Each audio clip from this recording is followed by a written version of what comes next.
Salut à tous, bienvenue pour la vidéo review figurine du mois de juillet et ce mois-ci ça va plaire à de nombreuses personnes puisqu'il n'y a pas que du Dragon Ball et du One Piece. Comme d'habitude, si vous voulez vous faire plaisir, eh bien, moins 5% sur tout le site de Manga Story, je vous mets le lien dans la description. En tout cas, si vous êtes faible d'esprit, je vous invite tout de suite à quitter la vidéo parce que c'est sûr que vous allez craquer. On va commencer quand même avec du Dragon Ball Super et les Blood of Saiyan. Et aujourd'hui, on a donc Goku, Super Saiyajin God, mais qui ressemble à un Kaioken, et Rosé. Vous voyez les boîtes, franchement de cette série, je les trouve super stylées. On commence par Rosé, et la première chose qui m'a interpellé, c'est sa couleur de cheveux. Vous voyez que là on est sur un sorte de gris argenté, ce qui ne colle pas du tout avec l'animé, mais on sait que dans cette gamme Blood of Saiyan, ils aiment bien en rajouter sur les cheveux et faire des couleurs alternatives. Non, au niveau de la pose, il est plutôt stylé, avec ses habits qui remontent vers le haut, un petit peu arrachés, on sent la prestance et la force de ce Black Goku. Et on a aussi pas mal de détails, notamment comme vous pouvez voir les Potara, enfin que celles de gauche, ils ne se sont pas trompés, ou encore l'anneau du temps. Franchement, autant j'étais pas très fan des précédentes, mais celle-là, celle de Rosé, elle est très stylée. Pour le test de stabilité, comme vous pouvez voir, c'est du très bon et sans soutien en plus. Maintenant, place à Goku, et lui je vais le tenir parce que, hop, vous voyez, sans la petite cale au niveau du pied, il tient pas du tout. Et là encore, grosse surprise au niveau, surtout de la couleur de ses habits. On a un orange rose un peu délavé, vous savez, effet jean délavé, pareil pour ses bottes et sa tenue. La couleur de cheveux, encore une fois, est bien brillante. Beaucoup de détails au niveau des habits, enfin, vous savez, les habits un peu arrachés, je trouve ça très stylé. Et son visage, il est juste superbement bien fait. Ils ont même fait l'effort de faire ses sourcils de même couleur que les cheveux. Donc voilà, ces deux-là, celle de Rosé et Goku Kaioken, je les valide fortement. La première One Piece de ce mois-ci est donc la King of Artists de Jinbei. Vous savez que les King of Artists, c'est plutôt une très bonne gamme, surtout pour les figurines de One Piece. Donc on va voir ce qu'elles donnent. Et voilà, j'ai gardé le même zoom exprès pour que vous puissiez vous rendre compte la différence de taille qu'il y a entre la boîte et la figurine. Elle est quand même plutôt petite. Donc de ce point de vue-là, elle m'a quand même assez déçu. Après, elle est très stable, vous voyez bien que ça ne bouge pas d'un poil. Niveau détail, c'est pas énorme, puisqu'il est tout en uni Jinbei. Par contre, on va se rapprocher un peu plus de sa peau, vous allez voir que là, c'est bien détaillé. Voilà, j'ai baissé un petit peu la luminosité pour que vous puissiez vous rendre compte. Il y a quelques plis qui font vraiment effet peau de requin, enfin peau de poisson sur lui, ça c'est stylé. Avec son tatouage qui est aussi en relief, et surtout sa posture, qui je trouve rend vraiment très bien, très dynamique. Après il y avait la BWCF, je sais plus le nom exact de cette série que je vous avais présenté il y a pas mal de, je crois 2-3 mois, Jinbei, qui était aussi très belle. Donc après, à vous de faire votre choix. On revient sur du Super Dragon Ball, mais cette fois-ci Heroes, enfin Super Dragon Ball Heroes, vous savez le fameux jeu de cartes au Japon avec un Gogeta Xeno et Bardock Xeno SSJ3. Donc je suis vraiment impatient de voir ce qu'elles vont donner, surtout le Bardock. Bon alors pour Gogeta, pas de surprise, elle est plutôt simple mais néanmoins réussie. J'aime beaucoup les couleurs qu'ils lui ont mis, ça change du Gogeta qu'on peut voir d'habitude, surtout sa petite combinaison un peu chromée en dessous. Son visage est aussi très bien fait, là ça zoome sur la main, pardon. Avec les cheveux un petit peu brillants, je la trouve cool.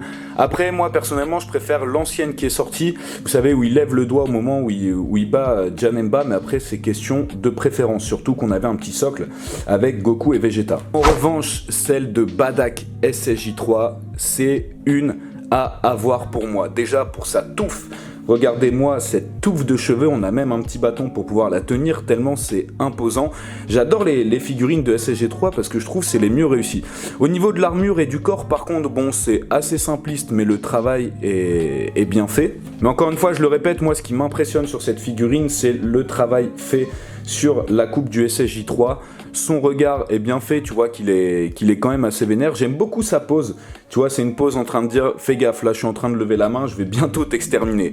Donc celle-là de Bardock SSJ3, elle est survalidée elle aussi. L'instant pervers de ce mois-ci va être donné par la ravissante Nami dans cette nouvelle gamme, il me semble, Flag Diamond Ship, qui ressemble au niveau de la boîte, en tout cas au Glitters and Glamour, qui étaient des figurines quand même assez sexy, et il semblerait que cette série-là soit la descendante de la précédente. Je sais, ça veut absolument rien dire, mais bon. Et là aussi, on est sur quelque chose de simple et efficace. Pas énormément de détails au niveau de la tenue, puisque ses jambes sont recouvertes à 80% par des collants, donc pas d'effet d'ombre, mais je trouve les peintures au niveau de son short vraiment très bien faites. Vous voyez, ça ne déborde pas, alors qu'il y a quand même un bon mélange de couleurs, surtout ici au niveau du revolver, et je trouve que sa tenue noire offre un très beau contraste avec ses cheveux. Bon, au niveau de la taille, c'est du Nami, c'est du fanservice, elle a une petite tête, elle a un visage assez mignon, et je trouve la pose super stylée. Voilà, en plus elle a une épée, c'est une sorte de matraque télescopique plutôt, j'ai l'impression.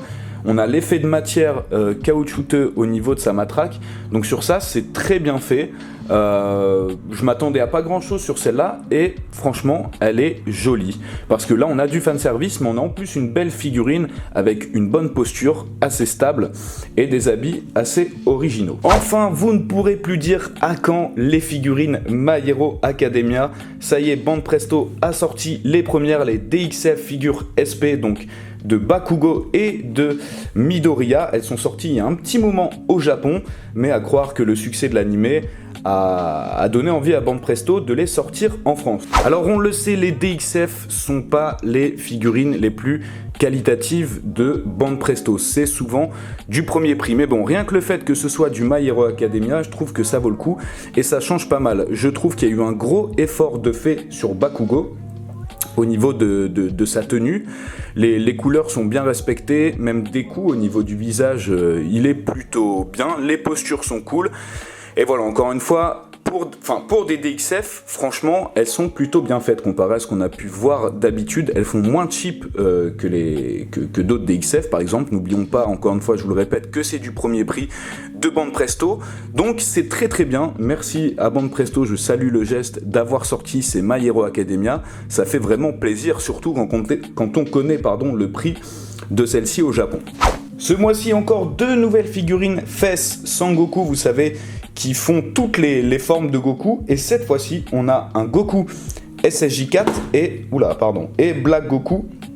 Pas mal de figurines Black Goku ces derniers temps, donc c'est pas très très original.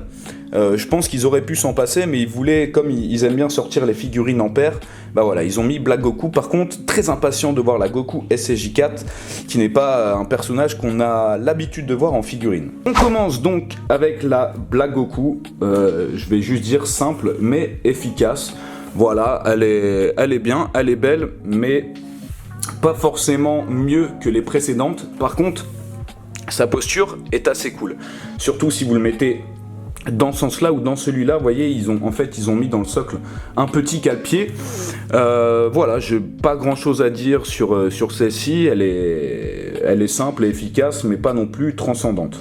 Par contre, regardez-moi cette Goku SSJ4. Elle est superbe. Alors, vu d'en bas comme ça, quand c'est pas flou, vu d'en bas comme ça, son visage peut paraître un petit peu chelou, mais je vous rassure, lorsqu'on est à peu près au même niveau à sa hauteur, son visage est tout à fait normal.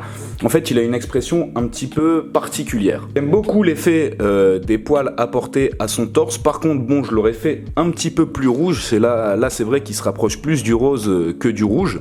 J'aime beaucoup les ombres sur ses pecs et sur ses abdos, et vraiment rien à redire sur celle-ci, elle est très imposante, elle est très stylée, le Goku SSJ4 est magnifique. On passe maintenant à la Grandista de Naruto Uzumaki. Après les Grandistas de Dragon Ball, Banpresto s'attaque aux Grandistas de Naruto. Je ne sais absolument pas s'il y en aura d'autres. En tout cas, la première chose qu'on peut voir, c'est le changement de visage, avec soit le petit sourire qui veut dire prépare-toi, je vais te démolir, ou une tête sérieuse. Là encore les amis, c'est simple mais efficace. Il n'y a pas besoin d'avoir énormément de détails sur son survêtement. J'aime beaucoup l'effet de la fermeture. Tu vois, ils auraient par exemple juste pu se contenter de peindre une fermeture. Non, là il y a des effets et on voit bien la séparation entre la fermeture et la veste. Au niveau du visage, pareil, très bien fait. On a le signe de son clan en relief. Rien à dire, j'aime beaucoup l'expression de son visage et aussi la plaquette de son bandeau qui a une couleur argentée pas trop brillante, donc ça colle bien. Alors je vous ai dit qu'on pouvait changer de visage, mais on peut aussi changer autre chose. Hop là! Et là, vous avez vu le Rasen Shuriken, il a un peu plus de gueule et il fait un petit peu plus flipper comme ça. Bon, le Rasengan est assez petit, mais vous voyez, il est quand même bien fait parce qu'on voit pas... Enfin, on a l'impression qu'il est suspendu, qu'il est dans les airs, son Rasengan, donc ça a été très bien assemblé. Cette figurine est superbe comparée à celle en plastique que je vous ai montré le mois dernier. J'espère que vous avez gardé votre argent pour celle-ci. Et on termine avec une autre grandista, mais cette fois-ci, celle de Mugiwara no Luffy, avec là aussi la possibilité de changer le visage, soit avec le petit sourire classique ou le sourire à pleines dents. Là, il est vraiment très content. Et alors là, c'est encore plus simple, hein. On a le droit à un Luffy dans une position assez classique. Vous voyez, ce qui est dommage, je trouve, juste là, c'est qu'on voit que sa main est reliée à son short, c'est assez dommage. Sinon, voilà, les détails sont présents, son corps est bien fait, son visage aussi. Je trouve que c'est une figurine assez rayonnante et qui change de ce qu'on peut avoir de Luffy d'habitude, où il est plutôt en mode assez vénère, assez guerrier en position de combat. Voilà, là on a un Luffy tranquille, en claquette, prêt à passer de bonnes vacances. Ah, c'est fini pour le mois de juillet. Comme d'habitude, n'hésitez pas à me dire dans les commentaires quelle est pour vous la plus belle des figurines ce mois-ci. Et pour vous faire plaisir, moins 5% sur tout le site de Manga Story, lien dans la description en plus. Je vous dis à très vite sur la chaîne pour de prochaines vidéos ou au mois prochain pour la review figurine. Jana. Gucci, Gucci bang, Gucci.